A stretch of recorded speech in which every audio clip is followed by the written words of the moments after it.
Bonjour à toutes et à tous. Je m'appelle Dr Richard Ndaïchimier, je suis doyen de l'ISCO. Avec mon collègue Dr Évariste Nargamira, nous avons prévu de vous parler, de nous entretenir avec vous sur la thématique suivante, l'université entrepreneuriale. Quelles orientations concrètes pour la transformation de l'université du Burkina? Comme introduction, nous pensons que il n'existe pas de définition commune de ce que c'est une université entrepreneuriale.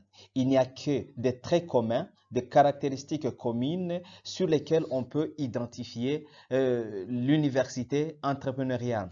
Cependant, Gerdine et ses collaborateurs en 2006 ont tenté de définir l'université entrepreneuriale comme étant une organisation où il est vraiment normal de prendre des risques lorsqu'il y a de nouvelles pratiques qui sont transférées ou qui sont diffusées ou adoptées et où l'esprit entrepreneurial consiste le plus souvent à aller jusqu'à l'exploitation commerciale et à but lucratif de l'innovation.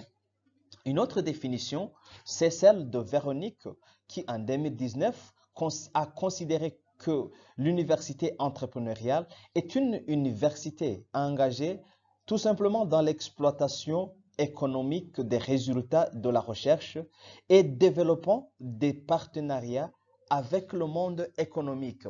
En prenant ensemble ces deux définitions, nous comprenons que l'université entrepreneuriale, c'est une université où des pratiques entrepreneuriales existent et permettent à l'université de booster son développement de tous les côtés, que ce soit le côté économique, le côté académique et le côté peut-être scientifique. Voilà. Le cadre dans lequel s'inscrit cette communication est que nous sommes face à la mondialisation, la globalisation des savoirs ou des connaissances. Dans ce contexte, on a vu ou on constate que les universités créent de plus en plus les structures de transfert des technologies telles que les incubateurs. Et là, ces structures ont un double objectif, c'est d'abord de stimuler d'une part l'entrepreneuriat académique où les acteurs académiques prennent le risque d'entreprendre sur la base des résultats de recherche. D'autre part, la mise en place de ces structures de transfert favorise la construction des liens entre la science et l'innovation. Et ça, par conséquent, ça permet de définir une politique de propriété intellectuelle et de gérer la recherche contractuelle. Voilà, ça c'est le contexte de globalisation des savoirs dans lequel s'inscrit le concept d'université entrepreneuriale.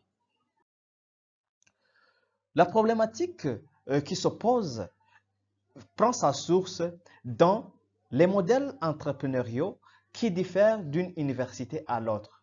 Et là, il y a un débat très intense sur l'efficacité d'un tel modèle au détriment ou par rapport à tel autre modèle d'université entrepreneuriale. Et cela face au défi de chômage, à l'augmentation du taux de chômage des lauréats des universités en Afrique en général et au Burundi en particulier.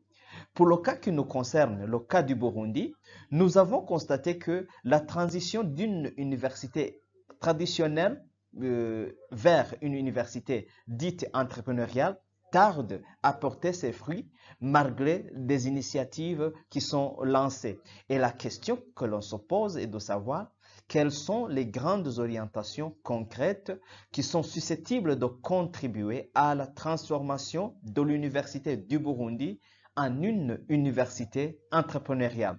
Pour la suite, je donne la parole à mon collègue Dr Évariste pour continuer. Dans le concept d'université entrepreneuriale, le monde académique se tourne de plus en plus vers des entreprises, grandes ou petites, qui se positionnent comme des potentiels clientes des laboratoires de recherche. Historiquement et même de manière générale, l'université a toujours eu principalement deux missions, à savoir la formation qui se traduit comme la diffusion des connaissances par la construction des compétences tout au long de la vie des étudiants, ainsi que la recherche qui aboutit à la production de nouvelles connaissances. À ces deux missions s'ajoute la mission qui est celle de service à la communauté. Pour une université entrepreneuriale, une autre mission qui est aussi très importante vient s'ajouter. Il s'agit de l'innovation et l'entrepreneuriat. Cette dernière permet de conjuguer les deux dernières missions, à savoir recherche et service à la communauté, afin de dégager un caractère entrepreneurial où l'université et la communauté ont toutes un rôle à jouer, chacune en ce qui le concerne. L'université prend la mesure de sa propre importance pour la diffusion du progrès et la création des startups technologiques. Elle constitue en revanche un réservoir haut de gamme de savoir et d'innovation dont les entreprises devraient se servir, raison pour laquelle chercheurs et entrepreneurs doivent initier et maintenir un cadre de collaboration en vue de partager et valoriser les résultats de recherche. Chacune de ces parties, bien sûr, tirant des profits de sa façon.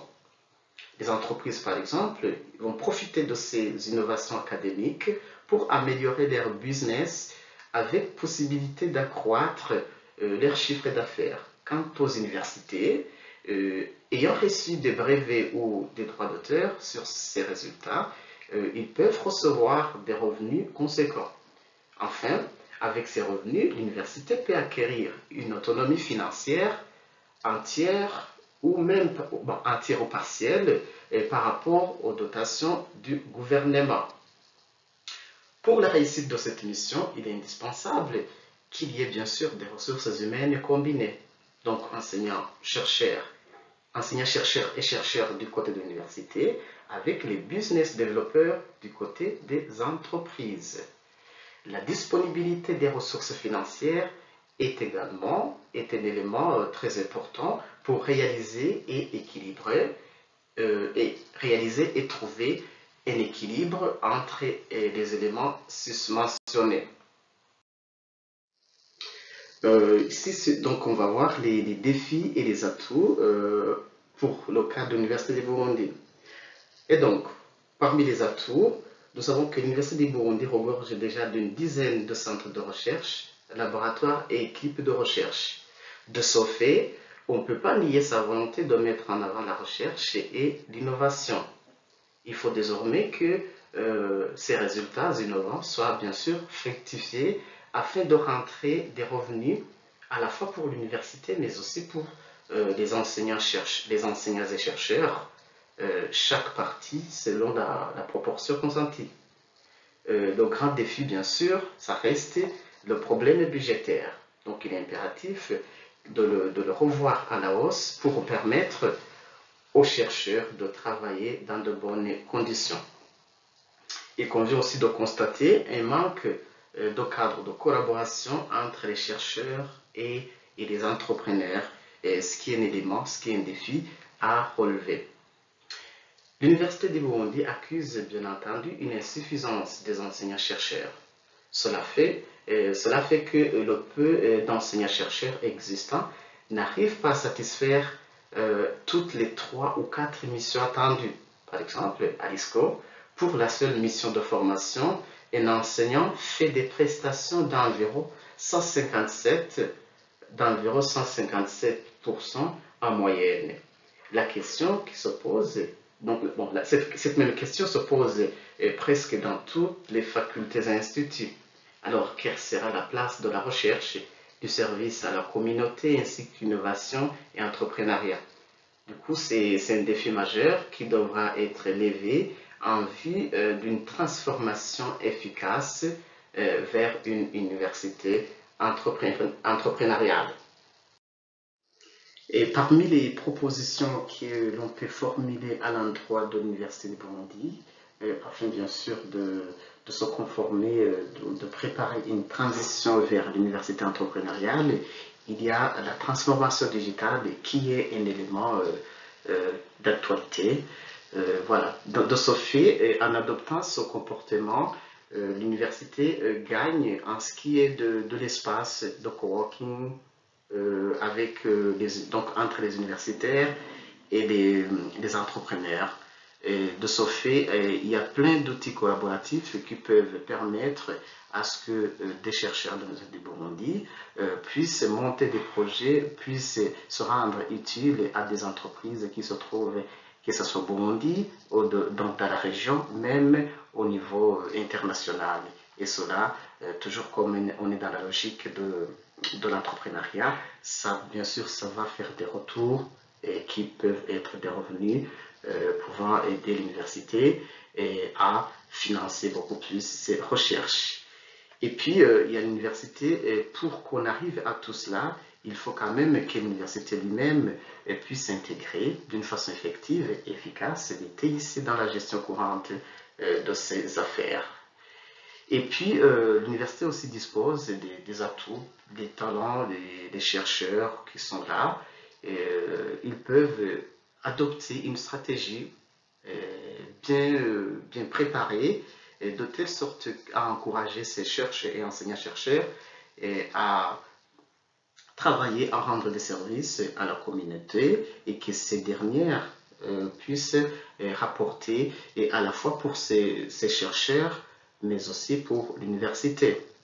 Et puis, il y a donc l'animation des communautés des pratiques, donc le partenariat académique public et privé, et qui va être la fenêtre vers cette ouverture qui est l'université entrepreneuriale.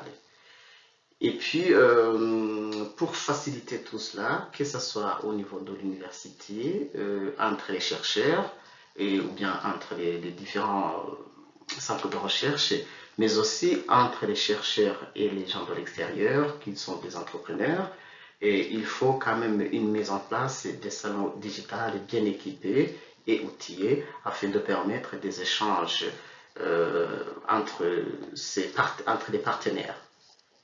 Il y a aussi la promotion et la promotion de la création des plateformes pour la digitalisation des services académiques et aussi offrir un espace de collaboration ouvert et fournir aux utilisateurs des connaissances de base en informatique et l'aide nécessaire à la création des projets technologiques personnels et participatifs. Tout cela prépare les ressources humaines à emboîter, à se lancer dans le chemin de l'université entrepreneuriale. Merci beaucoup, docteur Évariste, pour ta présentation. En guise de conclusion, nous pouvons dire que dans un contexte de mondialisation des connaissances, de globalisation des savoirs, l'université entrepreneuriale, le concept d'université entrepreneuriale constitue une stratégie pour le développement institutionnel des institutions donc d'enseignement supérieur. Et donc l'université du Burundi s'inscrit dans ce cadre d'université entrepreneuriale avec ce qu'on a vu, l'installation des incubateurs. Ça, c'est un élément important d'enclenchement d'un processus pour la transformation de l'université du Burundi en une université entrepreneuriale.